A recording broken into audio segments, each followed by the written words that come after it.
కేసీఆర్ ఉదాసీనత వల్లే నీటి కేటాయింపుల్లో తెలంగాణకు అన్యాయం జరిగిందన్నారు TPCC chief Mahesh Kumar Goud. BRS హయాంలో తెలంగాణ వాటా కుదించబడిందన్నారు.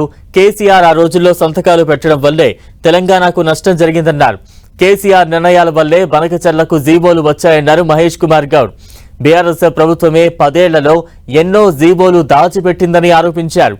కేసీఆర్ పాలనలో ఒక్క జీవో కూడా ప్రభుత్వ వెబ్సైట్లోకి ఎక్కలేదన్నారు.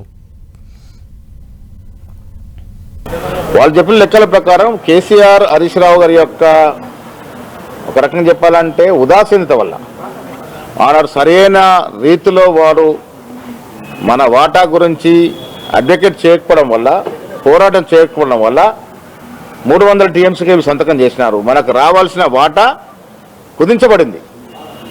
ఎవరి హాయంలో కుదించబడింది? ఎవరు సంతకాలు పెట్టారు? ఇది ఇవాళ మాట్లాడుతున్న కేసీఆర్ హరీష్ రావు జవాబు చెప్పాలి కదా. ఇది ఓనే 10 ఏళ్లలో జరిగినటువంటి సంతకాల వల్లనే మనకు రావాల్సిన వాటా రాకుండా పోయింది. తద్వారా మనకు రాష్ట్రానికి నష్టం జరిగింది. దానికి వాళ్ళ జవాబు చెప్పకుండా ఇంకేదో మాట్లాడే ప్రయత్నం చేస్తూ ఉన్నారు. ఈవెన్ బనకచర్ల విషయంలో కూడా వారి ఉదాసీన వల్లనే ఆడ జీవోలు ఇష్యూ అయినాయి. మేము కదా మా ప్రభుత్వం చిత్తరకు దానికి అబ్జెక్షన్ రైజ్ చేసి సెంట్రల్ గవర్నమెంట్, యూనియన్ గవర్నమెంట్కి అబ్జెక్షన్ చేశాం.